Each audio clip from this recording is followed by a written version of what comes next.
নমস্কার। আহ, বিগত 2-4 দিন আগে আপনারা হয়তো দৈনিক পত্রিকাতে দেখেছেন যে মিজোরাম থেকে আগত রিয়াং শরণার্থীরা একটা মহকুমা শাসকের নিকট একটা ডেপুটেশন দিয়েছিল। সেই ডেপুটেশনে ওরা দাবি করেছে যে ওদের সিকিউরিটির জন্য ফোর্স চাই। মূলত সেই বিষয় এবং ওদের যে সব সময় সারা ভারতবর্ষে একটা নিপীড়িত, নির্যাতিত এই ধরনের ভিকটিম কার্ড ওরা খেলে, তারই কিছু যে নির্লজ্জ উদাহরণ ওরা বারবার দিয়েছে। তাদের সেই কাচ্চা চিঠা আজকে আমি এই ফেসবুক লাইভের মাধ্যমে আপনাদের সামনে তুলে ধরব। আপনারা অনেকেই হয়তো দেখেছেন যে সাউথ এশিয়া টেরোরিস্ট যেসব সংগঠন আছে সেই সংগঠনগুলোর জন্য একটা পোর্টাল আছে, SATP বলে, সাউথ এশিয়া টেরোরিস্ট পোর্টাল।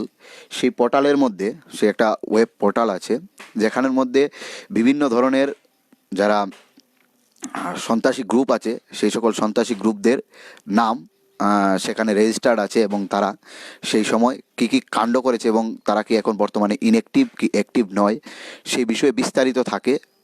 সেই মোতাবেক তাদের তথ্য এবং কারা কারা সেই সংগঠনের সঙ্গে জড়িত ছিল, আছে এবং তাদের কোন কোন জায়গাতে তারা এটা করেছে। মূলত সেটা একটা টেরোরিস্ট গ্রুপদের আইডেন্টিফাই করা, তাদের অ্যাক্টিভিটি এবং তাদের যা যা যাবতীয় ঘটনাগুলো হয়েছে বা করেছে তাদের নিয়ে একটা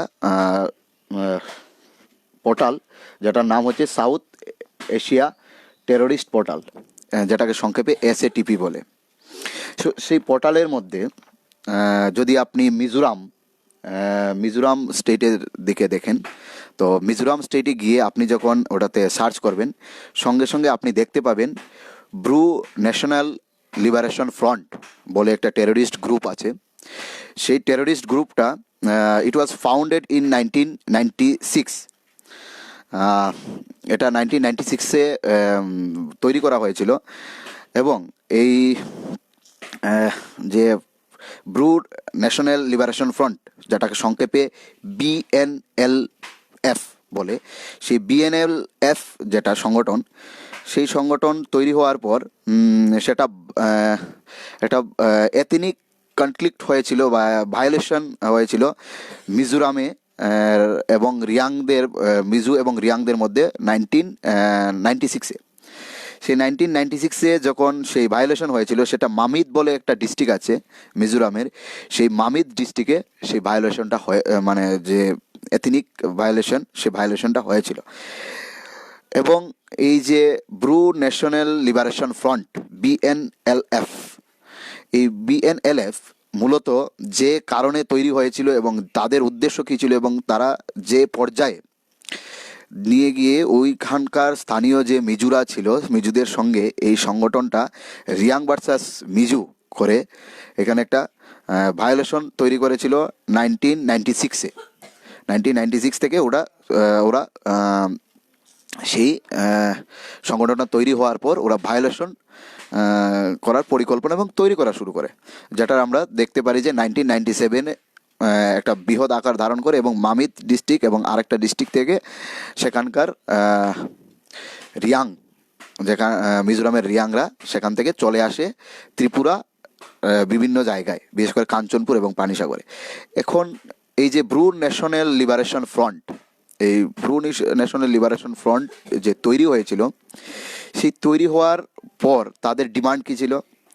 তাদের ডিমান্ড ছিল, আমরা কিছুদিন আগে দেখেছিলাম যখন রিপার্টেশনের নামে ওরা বেঁকে বসে, তখন ওরা বলেছিল মিজোরামে ওদেরকে রিয়াং অটোনমাস কাউন্সিল দিতে হবে, যেটাকে ওরা নাম দিয়েছিল ব্রু ন্যাশনাল ইউনিয়ন, BNU। সেই BNUর যে অটোনমাস কাউন্সিল ওরা দাবি করেছিল মিজোরাম গভর্নমেন্টের সঙ্গে, এই একটা উগ্রবাদী সংগঠন ব্রু ন্যাশনাল লিবারেশন ফ্রন্ট, যেটা 1996-এ ফর্মড, আপনাদের অনেকের হয়তো জানা নেই অথবা অনেকের জানাও আছে। এরকম একটা উগ্রবাদী সংগঠন সরকারের সঙ্গে, তখনকার সরকারের সঙ্গে ওরা দাবি করে যে ওদেরকে ব্রু ন্যাশনাল ইউনিয়ন BNU দিতে হবে। এই বলে ওরা আন্দোলন শুরু করে এবং সেটা অগণতান্ত্রিক পদ্ধতিতে জঙ্গি আন্দোলন শুরু করে। এবং ওরা কি বলে যে ওদের যেখানে ওদের মানে ভ্রুরা আছে, সেই ভ্রুদের এরিয়াতে ওদের আর্থিক, সামাজিক, কালচারাল এবং সবথেকে বড় হচ্ছে ইনার পারমিটের মতো দাবি করে মিজোরাম সরকারের কাছে, বলে যে সেখানে অন্য কোনো কমিউনিটির লোক মিজোরামে তাদের মামিত ডিস্ট্রিক্ট এবং অন্য যে ডিস্ট্রিক্টে ছিল সেখানে যেতে পারবে না। এই বলে তারা সহস্র সংগ্রাম শুরু করে। তাদের সঙ্গে কন্টিনিউয়াসলি মানে একটা সংগঠন তৈরি হয় এই উগ্রবাদী সংগঠনকে সাপোর্ট করার জন্য। সেটাকে ওরা নাম দেয় RDCP, পলিটিক্যাল একটা পার্টি নাম দেয়। এবং সেই পলিটিক্যাল পার্টিটা ওপেনলি প্রভোগ করতে থাকে মিজোরামের মিজো সংগঠন MJP এবং YMA কে।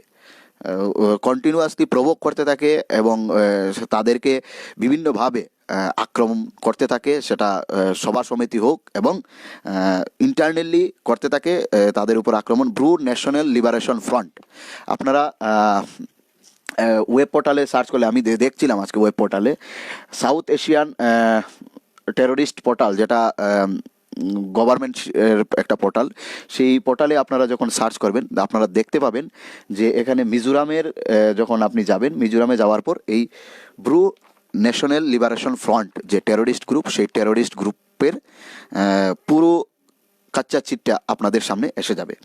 তো এই 1996-এ যখন এই ব্রু ন্যাশনাল লিবারেশন ফ্রন্ট তৈরি হওয়ার পর তারা আরেকটা অর্গানাইজেশন, পলিটিক্যাল অর্গানাইজেশনকে তাদের সঙ্গে নিয়ে, যেটা RDCP, একটা পলিটিক্যাল পার্টি তৈরি করে মিজোরামের MJP এবং YMA, এই দুটো সংগঠনের সঙ্গে কন্টিনিউয়াসলি ওরা ওদেরকে প্রভোগ করতে থাকে, যার পরিণাম হচ্ছে 1997-এ যে ক্ল্যাশ হয়েছিল।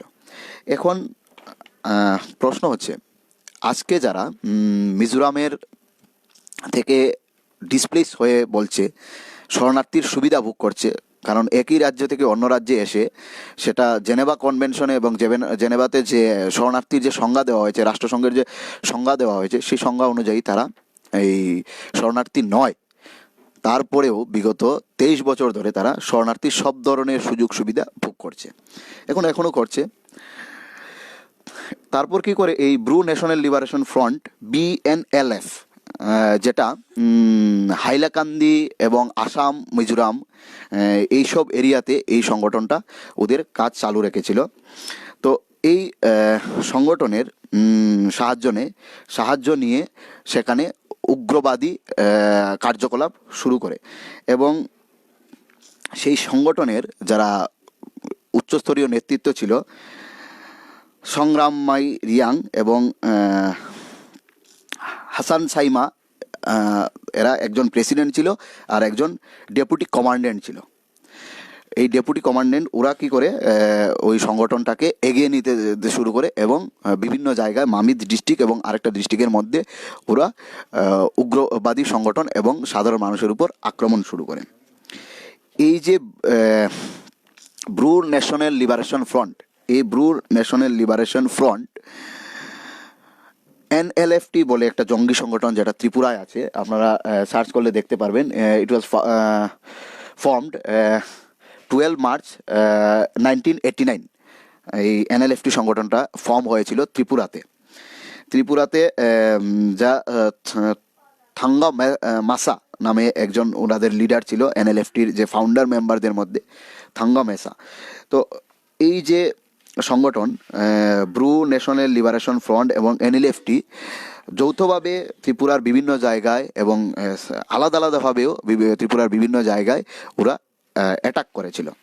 তো BNLF যে সংগঠন, উগ্রবাদী সংগঠন, সেই সংগঠনটা ওরা ওদের যে এরিয়া এবং অপারেশন ছিল, সেটা মিজোরাম, ত্রিপুরা, আসাম এবং যে মিজোরামের মামিত এবং লুঙ্গি ডিস্ট্রিক্টে ওরা এই ব্রু ন্যাশনাল লিবারেশন ফ্রন্ট এবং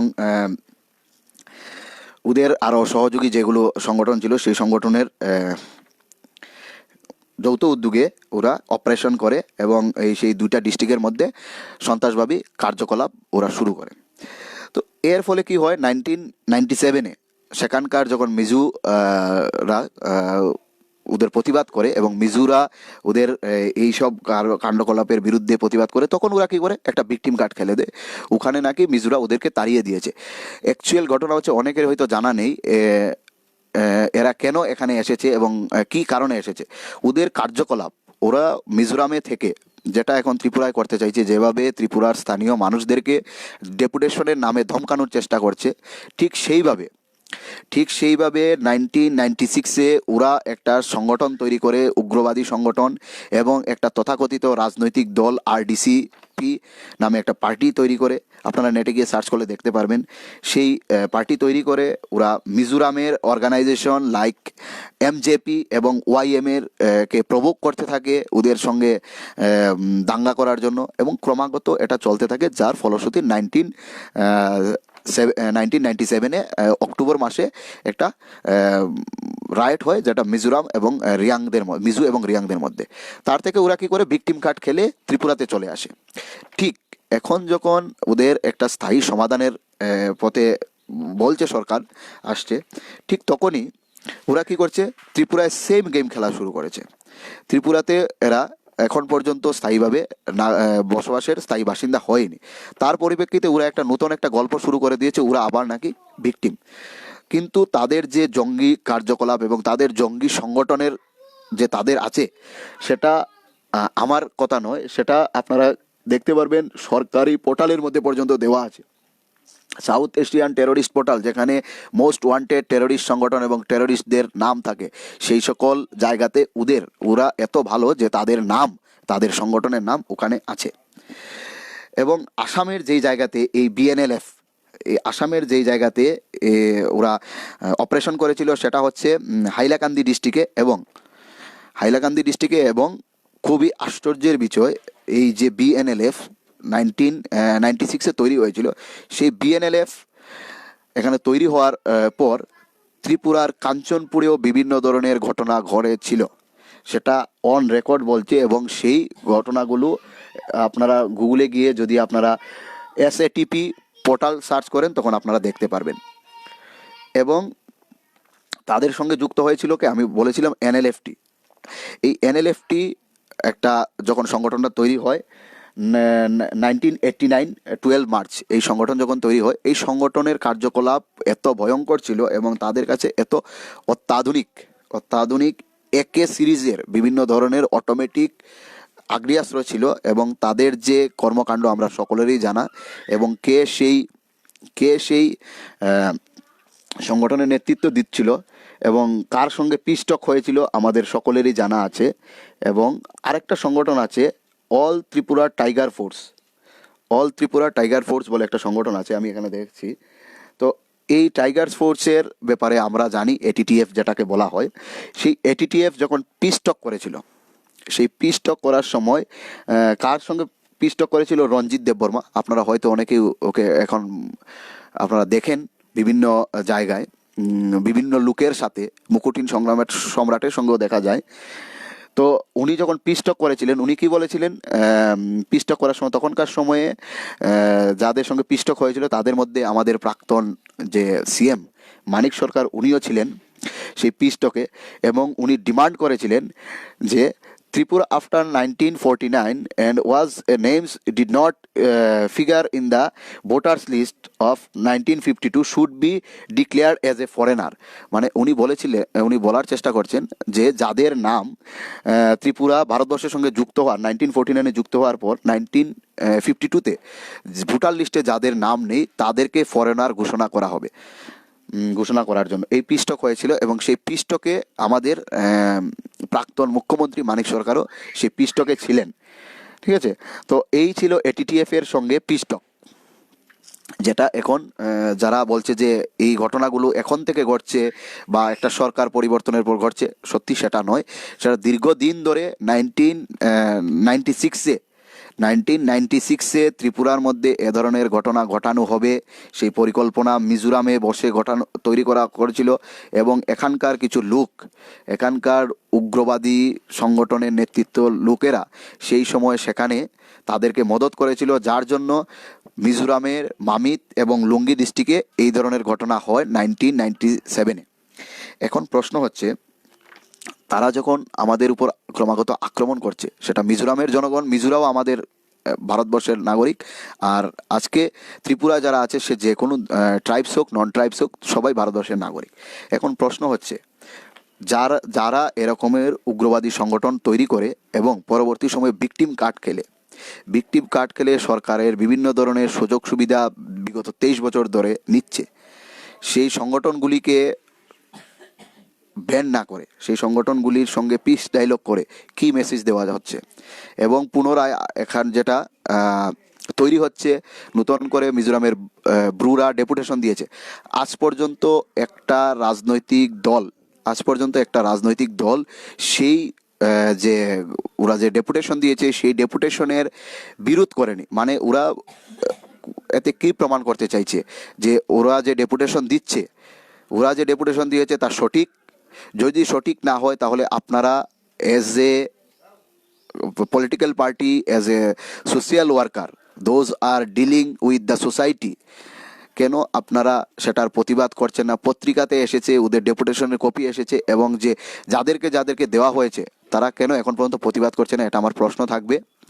এবং আমরা যারা নাগরিক সুরক্ষা মঞ্চ করছি এবং নাগরিক সুরক্ষা মঞ্চের হয়ে কাজ করছি, আমাদের একটাই কথা, আমরা কোনো উগ্রবাদী সংগঠনকে আমরা এখানে আসতে দেব না, এবং উগ্রবাদী সংগঠনের বিরুদ্ধে আমরা কাজ করছি, কারণ আমরা শান্তি সম্প্রীতি চাই। তাই এই কথাগুলো বলার জন্যই আজকে আমি এখন লাইভে এসেছিলাম। এবং আমরা যখন এই কথাগুলো বলছি তখন শত্রুর বুকে কাঁপন ধরে গেছে, কারণ আমরা সবের কাচ্চা চিট্টা সবার সামনে তুলে ধরছি। তাই সকলকে বলবো, আপনারা জিনিসগুলো শেয়ার করুন, এই ভিডিওটা এত শেয়ার করুন যারা আমাদের বিচ্ছিন্নতাবাদী সংগঠন আছে তাদের কাছে এটা পৌঁছে যায়, এবং আমরা যাতে একটা পূর্ণ এবং শান্তি সম্প্রীতির বাতাবরণে ত্রিপুরাকে তথা কাঞ্চনপুরকে এগিয়ে নিয়ে যেতে পারি, তার জন্য আমরা সবাই মিলে কাজ করব। এবং যারা এখানে স্থানীয়রা আছেন, সেটা জাতি হোক জনজাতি হোক, সবাই মিলে আমরা একটা সুন্দর ত্রিপুরা এবং সুন্দর কাঞ্চনপুর গড়ব। সবাই ভালো থাকবেন, এই কথাগুলো বলার জন্যই আমি লাইভে এসেছিলাম। তো সবাইকে আমরা এটাই চাই, যাতে সবাই সুস্থ থাকেন, ভালো থাকেন, এবং সবার যাতে উন্নতি হয় শান্তি সম্প্রীতির মাধ্যমে। আগামী 13ই মার্চ আমাদের প্রতিবাদ মিছিল আছে দশদাতে, রাধামাধবপুর থেকে সেটা শুরু হবে।